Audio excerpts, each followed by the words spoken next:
PM Modi के खिलाफ कांग्रेस नेता मधुसूदन मिस्त्री के बयान के बाद अब राजनीति गर्मा गई है। इस विवादित बोल पर बवाल थमने का नाम नहीं ले रहा है। कल एबीपी न्यूज पर मधुसूदन मिस्त्री ने पीएम मोदी के खिलाफ विवादित बयान दिया था। अब आज कांग्रेस प्रवक्ता सुप्रिया श्रीनेट ने ताजा हमला बोला है। सुप्रिया श्रीनेट ने कहा है कि पीएम मोदी गुजरात में विक्टिम कार्ड खेल रहे हैं। इस वक्त की बड़ी खबर, सुप्रिया श्रीनेट का बयान आया है। उन्होंने कहा है कि देखिए क्या कहा है सुप्रिया श्रीनेट ने ट्वीट करके, गुजरात के चुनाव पीएम मोदी को विक्टिम कार्ड खेलना पड़ता है, क्या मजबूरी है, ये सवाल पूछ रही हैं। 8.5 साल के अमृतकाल के शासन के लिए तो सीना ठोक कर काम के नाम पर वोट मांगना चाहिए, ये भी कह रही है सुप्रिया श्रीनेट। पता नहीं क्यों काम नहीं गिना पाते हैं, अंतोगत्वा विक्टिम कार्ड क्वेश्चन मार्क। तो ये बयान आया है सुप्रिया श्रीनेट की तरफ से। कल एबीपी न्यूज पर मधुसूदन मिस्त्री ने औकात दिखा देंगे इस शब्द का इस्तेमाल किया था प्रधानमंत्री नरेंद्र मोदी के लिए। नरेंद्र मोदी के औकात बताएगा कि Narendra Modi can't be compare with Sardar Vallabhbhai Patel, जिन्होंने इस देश को आज का हिंदुस्तान बनाया, अच्छे अच्छे बड़े राजा रजवाड़ों को इकट्ठा किया, जो होम मिनिस्टर बने थे आज़ाद भारत के, तो सबसे ऐसे उसकी कंपैरिजन में नरेंद्र मोदी को रखना बड़ी हास्यास्पद चीज़ है। इस बड़ी खबर पर देखिए, अब कांग्रेस की तरफ से जो बयानबाजी शुरू हुई है उसके बाद अब इस खबर में और ज़्यादा सियासत गरमाने की उम्मीद है। अहमदाबाद से हमारे सहयोगी अभिषेक उपाध्याय जुड़ गए हैं। अभिषेक ने ही कल मधुसूदन मिस्त्री से बात की थी, जिसमें मधुसूदन मिस्त्री ने ये कहा था कि प्रधानमंत्री मोदी को गुजरात में उनकी औकात याद दिला देंगे। अब इस बयान के बाद कांग्रेस की सुप्रिया श्रीनेट ने कहा है कि विक्टिम कार्ड खेल रहे हैं। अभिषेक, कांग्रेस नेता का ही बयान है और कांग्रेस को बजाय सफाई देने के या डैमेज कंट्रोल करने के उल्टे सवाल पूछने की नौबत आ पड़ी है कि विक्टिम कार्ड खेल रहे हैं। नुकसान हो चुका है काफी ज्यादा। बिल्कुल विकास, और देखिए कल तक कांग्रेस बचती रही इस सवाल से और ये सवाल लगातार पूछा जाता रहा। एबीपी न्यूज़ को दिए इंटरव्यू में मधुसूदन मिस्त्री ने न सिर्फ ये कहा, और बल्कि हमने उनको जब इस पे काउंटर किया तो उन्होंने उस बात पर मुहर लगाई। तो ऐसा भी नहीं था कि कोई स्लिप ऑफ टंग था। और उसके बाद से ये सवाल पूछने के लिए, देखिए मैं कांग्रेस के दफ्तर में हूँ, यहाँ पर मीडिया कर्मियों की भीड़ लगी रही कि इस पर प्रतिक्रिया मिल सके, इस पर कोई कुछ बोल सके, लेकिन कोई बोलने को तैयार नहीं था। और जो कांग्रेस के प्रवक्ता आए भी डिबेट में, वो इस सवाल को महंगाई और रोजगार, इन दूसरे मुद्दों से या पुराने मामलों से एड्रेस करते रहे। लेकिन अब जो सुप्रिया श्रीनेत ने कहा है, तो आप यूँ समझिए कि उन्होंने अपनी रणनीति बदली है और वो उनको लग रहा है कि ये मामला काफ़ी तूल पकड़ चुका है। ऐसे में अब चुप रहना उनके बस की बात नहीं है, उनको स्टैंड लेना पड़ेगा। इसलिए उन्होंने विक्टिम कार्ड की बात कह करके इस मामले को एक नया मोड़ देने की कोशिश की है। विकास, बिल्कुल अभिषेक, लेकिन पहले भी ऐसा हुआ है कि जब जब कांग्रेस के नेतृत्व ने इस तरह के बयान दिए तो उसके बाद लगातार कांग्रेस जो है इसी बात पर अड़ी रही कि उनके बयान ठीक हैं और बीजेपी के ऊपर, नरेंद्र मोदी के ऊपर लगातार सवालों के सवाल दागते रहे। यहाँ तो कांग्रेस को चाहिए ये था कि गलती हो गई, हम इस अपनी गलती के लिए क्षमा मांगते हैं, इसके बजाय उल्टा सवाल। देखिए ये एक रास्ता था जो आप कह रहे हैं विकास की, इससे अलग कर लिया जाता, ये कहा जाता कि उनका अपना बयान है, इसका हम समर्थन नहीं करते हैं। लेकिन अब ये उन्होंने स्टैंड लिया है और ये एक फैक्ट है। ये गुजरात में हमने देखा है कि जब मामला इमोशनल पिच पर आता है तो वहाँ पर कांग्रेस को नुकसान झेलना पड़ता है। और ये एक खतरा उनके ऊपर मंडरा रहा है, क्योंकि कुछ चीज़ें ऐसी होती हैं जब आप उनको डिफेंड करने की कोशिश करते हैं तो वो और भी ज़्यादा, उनका रिएक्शन और भी ज़्यादा फैलता है।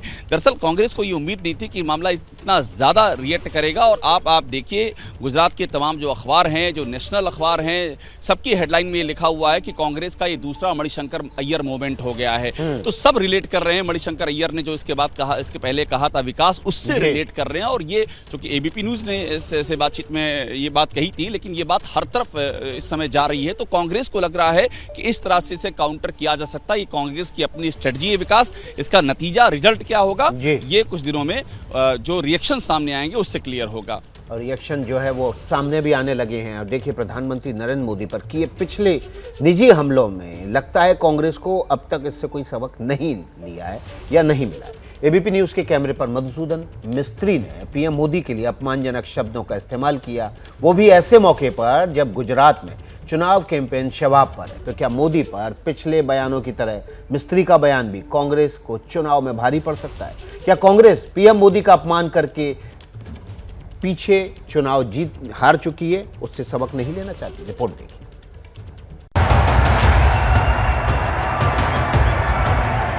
तो मैं तो कहूँगा कि ये नरेंद्र मोदी की औकात बताएगा। मैं डेली 2 किलो, 2.5 किलो, 3 किलो गाली खाता हूं। सरदार पटेल के साथ में उनकी जो कंपैरिजन वो खुद करने वाले, उसमें उनको बहुत बोने लगते हैं।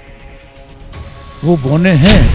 ये सारी गालियां मेरे अंदर प्रोसेस होके न्यूट्रिशन में कन्वर्ट हो जाती है। औकात, बोना, ये सारे शब्द प्रधानमंत्री मोदी के लिए इस्तेमाल किए गए।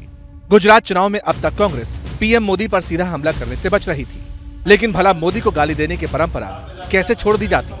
इसीलिए आज इसकी पहली किस्त घोषणा पत्र के साथ ही जारी कर दी गई। जरिया बना अहमदाबाद में बना दुनिया का सबसे बड़ा क्रिकेट स्टेडियम, जिसका नाम पीएम मोदी के नाम पर है। कांग्रेस ने घोषणा पत्र में वादा किया है कि सरकार बनी तो सबसे पहले इस स्टेडियम का नाम बदलकर सरदार पटेल के नाम पर रखेंगे।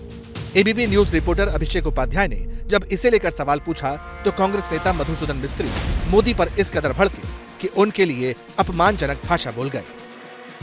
नरेंद्र मोदी की औकात बताएगा कि Narendra Modi can't be compare with Sardar Vallabhbhai Patel. उसकी कंपैरिजन में नरेंद्र मोदी को रखना ये बड़ी हास्यास्पद चीज है। ऐसे राष्ट्रीय नेता को तुम इतने छोटे उसका नाम बदल के अपने आप के अंदर कैसे रख सकते हो? मैं तो बोलता हूँ शर्म आनी चाहिए उनको ऐसा नाम बदलते हुए। अब सवाल यह है कि नरेंद्र मोदी स्टेडियम को कांग्रेस गुजरात चुनाव में मुद्दा क्यों बना रही है? साल 1982 में अहमदाबाद में क्रिकेट स्टेडियम बनाया गया, मोटेरा क्रिकेट स्टेडियम, जिसका नाम सरदार वल्लभ भाई पटेल के नाम पर रखा गया। मोदी सरकार के आने के बाद इसे स्पोर्ट्स कॉम्प्लेक्स में तब्दील कर दिया गया और नाम सरदार पटेल पर रखा गया, और साथ ही यहाँ के स्टेडियम का नाम नरेंद्र मोदी स्टेडियम कर दिया गया। बड़ी बात यह कि कांग्रेस ने इस पर पहले भी एतराज जताया था, लेकिन अब बात वोट की है और इसीलिए कांग्रेस ने यह मुद्दा गर्म कर दिया है। इस मुद्दे को उठाकर कांग्रेस की नजर पाटीदार वोटरों पर है। सरदार पटेल के साथ जुड़ी भावनाओं को वोट में तब्दील करना चाहती है। साथ ही ये बताने की भी कोशिश है कि सरदार के लिए पीएम मोदी का प्रेम झूठा है। गुजरात में कांग्रेस के प्रदेश कार्यालय में ये सरदार की तस्वीर लगाई गई है। अब आप देखिए विरोधाभास, सरदार की तस्वीर को लेकर के, सरदार की विरासत को लेकर के बीजेपी कांग्रेस पर हमला करती आई है कि कांग्रेस ने सरदार की उपेक्षा की और गांधी परिवार को बढ़ावा दिया है। लेकिन यहाँ पर कांग्रेस ने बाजी पलटने की कोशिश की है। कांग्रेस ने सरदार पटेल का नाम आगे करते हुए सीधे प्रधानमंत्री नरेंद्र मोदी पर वार कर दिया है, यानी कि गुजरात के इस चुनाव में गुजराती अस्मिता का जो मुद्दा है वो नई पोशाक में फिर से लौट आया है। अब कांग्रेस ने मोदी पर सरदार वाला तीर चलाया तो बीजेपी ने सवालों की बौछार कर दी। किसने किसको क्या औकात समझी और किसने किसके साथ क्या न्याय किया, ये इतिहास में किसी से छुपा नहीं है। उसके बाद बताइए, सरदार साहब की मृत्यु के बाद कोई कांग्रेस का नेता बताए कि 8-10 वर्षों तक कोई एक योजना जो कांग्रेस सरकार ने शुरू की उनके नाम पे?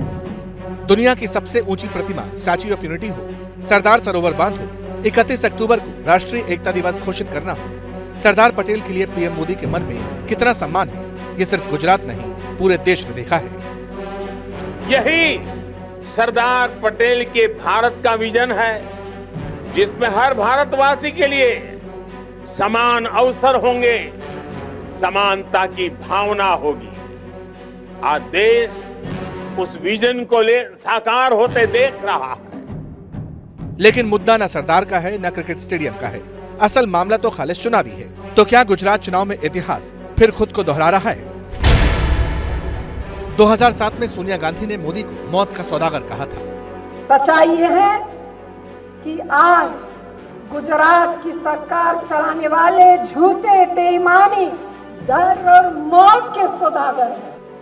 नरेंद्र मोदी ने इस बयान को भुनाकर 117 सीटें जीती और लगातार दूसरी जीत हासिल की। ये भोपाल के अंदर हजारों लोगों के मौत का सौदागर कौन था, मैडम सोनिया जी, आप अपना मुंह खोलिए, आपका मौन तोड़िए। दिसंबर 2017 में गुजरात चुनाव के ठीक पहले कांग्रेस नेता मणिशंकर अय्यर ने प्रधानमंत्री मोदी पर अभद्र टिप्पणी की थी। मुझको लगता है कि ये आदमी बहुत नीच किस्म का आदमी है, इसमें कोई सभ्यता नहीं है और ऐसे व्यक्ति ऐसे मौके पर इस प्रकार की गंदी राजनीति की क्या आवश्यकता है। मणिशंकर अय्यर का बयान कांग्रेस पर ही बैकफायर कर गया। पीएम मोदी ने इस बयान को चुनावी मुद्दा बना दिया। तमे हमने गंदी नालीना कीड़ा कीधा, तमे हमने नीच जातिना कीधा, तमे मैंने नीच कीधा। 2017 के चुनाव में कांग्रेस बीजेपी के बीच जबरदस्त टक्कर थी, लेकिन मणिशंकर के बयान के चलते कांग्रेस सत्ता के करीब पहुंचकर भी दूर ही रह गई और मोदी फिर बाजी मार गए। ये सरदार पटेल की तस्वीर है। कांग्रेस ने इसी तस्वीर को आगे करके बीजेपी पर वार किया है। तो आप समझिए कि तस्वीरों की एक नई लड़ाई शुरू होने जा रही है और अब बीजेपी इन तस्वीरों की बात करेगी जो गांधी परिवार की तस्वीरें हैं। और जब इन गांधी परिवारों की तस्वीर का जिक्र आएगा तो फिर इतिहास को खंगाला जाएगा और जब इतिहास खुलेगा तो उससे जो तथ्य निकाले जाएंगे, उस इतिहास के जरिए गुजरात की राजनीति का भूगोल बदलने की कवायद की जाएगी। कैमरामैन वरुण के साथ अभिषेक उपाध्याय, एबीपी न्यूज, अहमदाबाद। जैसे ही घड़ी का काटा दोपहर 2:30 पे आए, बबीता जी का दिल सास बहू साजिश के लिए मचल जाए। और ये है इनकी बहू, पूरे दिन ऑफिस की टेंशन हो जाए गॉन जब ये करें अपना फेवरेट शो फ्री टाइम पे ऑन। इनकी तरह आप भी देखें अपना फेवरेट शो अपने टाइम पर और डाउनलोड कीजिए एबीपी लाइव ऐप अपने स्मार्ट टीवी पर।